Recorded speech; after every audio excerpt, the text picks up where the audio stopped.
नेता प्रतिपक्ष राहुल गांधी ने हाल ही में एक लेख प्रकाशित किया। लेख का शीर्षक था चुनाव की चोरी का पूरा खेल समझिए।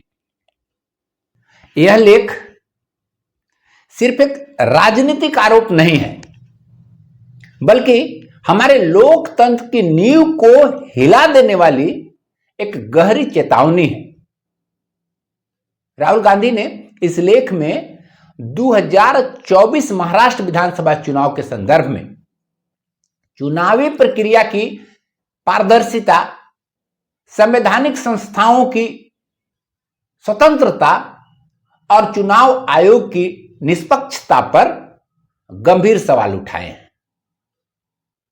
चलिए अब एक एक करके हम लोग समझते हैं कि आखिर राहुल गांधी ने अपने उस लेख में किन किन बिंदुओं पर सच्चाई को उजागर करने की कोशिश की है। पहला बिंदु है चुनाव आयोग की नियुक्ति प्रणाली में बदलाव की। उनका कहना है, क्या अंपायर अब खिलाड़ी के टीम में शामिल है? राहुल गांधी ने अपने उस लेख में लिखा है कि 2023 में चुनाव आयुक्त की नियुक्ति से जुड़ा कानून को बदल दिया गया। अब चयन समिति में भारत के मुख्य न्यायाधीश के जगह पर एक कैबिनेट मंत्री को बैठा दिया गया।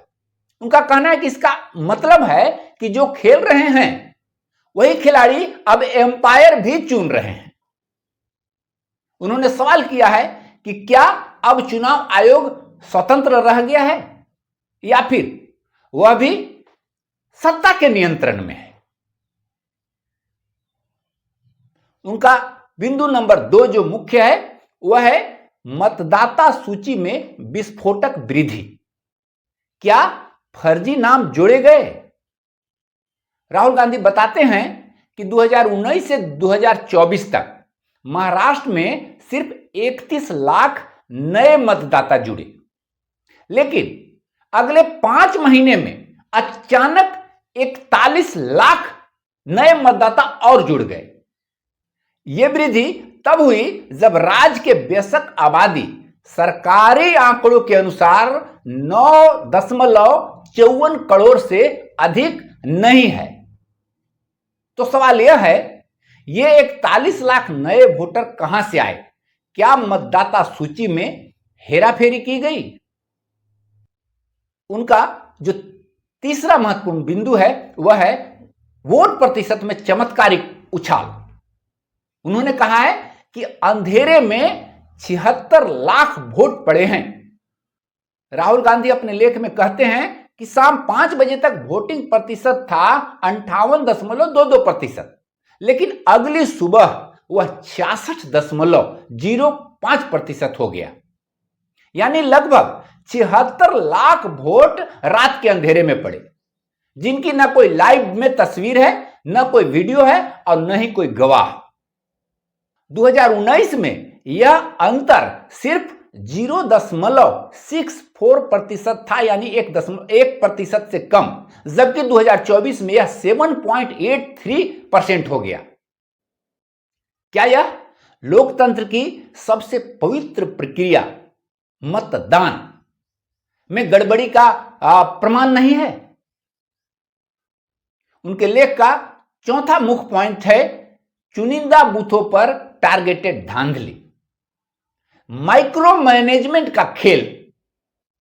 राहुल गांधी बताते हैं 1 लाख बूथों में से 12,000 बूथ ऐसे थे जहां असमान रूप से नए मतदाता केंद्रित हुए और इन्हीं बूथों से भाजपा को सबसे ज्यादा लाभ मिला।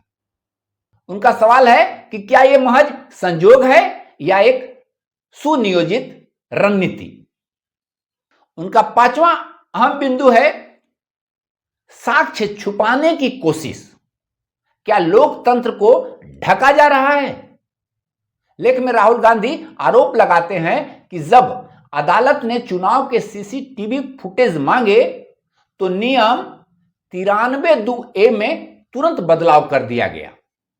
अब यह फुटेज सार्वजनिक नहीं की जा सकती है, यानी सच को उजागर नहीं करना है, उसे छिपाना है। यह सिर्फ साक्ष्य दबाना नहीं, बल्कि लोकतंत्र की आत्मा को अंधेरे में धकेलना है। अब उस लेख के अंतिम परंतु सबसे जरूरी सवाल, क्या भारतीय लोकतंत्र एक मैच फिक्सिंग की प्रयोगशाला बनता जा रहा है? क्या हमारे चुनाव अब बस एक स्क्रिप्टेड ड्रामा है, जहां पात्र तय, संवाद तय और अंत भी तय माना जा रहा है? राहुल गांधी के इस लेख पर कई कांग्रेसजनों ने प्रतिक्रिया देते हुए कहा है कि यह लेख हर उस भारतीय के लिए चेतावनी है जो यह मानता है कि हमारा वोट ही हमारी ताकत है। यह लेख बताता है कि यदि चुनावी प्रक्रिया निष्पक्ष नहीं रही तो लोकतंत्र बस एक खेल बन जाएगा, जिसमें बाहर से चमक होगी मगर भीतर से यह खोखला होगा। तो अब सवाल यह है, क्या हम इस चेतावनी को गंभीरता से लेंगे, क्योंकि राहुल गांधी प्रतिपक्ष के नेता हैं और एक संवैधानिक पद पर हैं, या फिर लोकतंत्र की यह गिरावट हमारी आंखों के सामने से यूं ही होती रहेगी? फैसला अब जनता के विवेक पर है। धन्यवाद।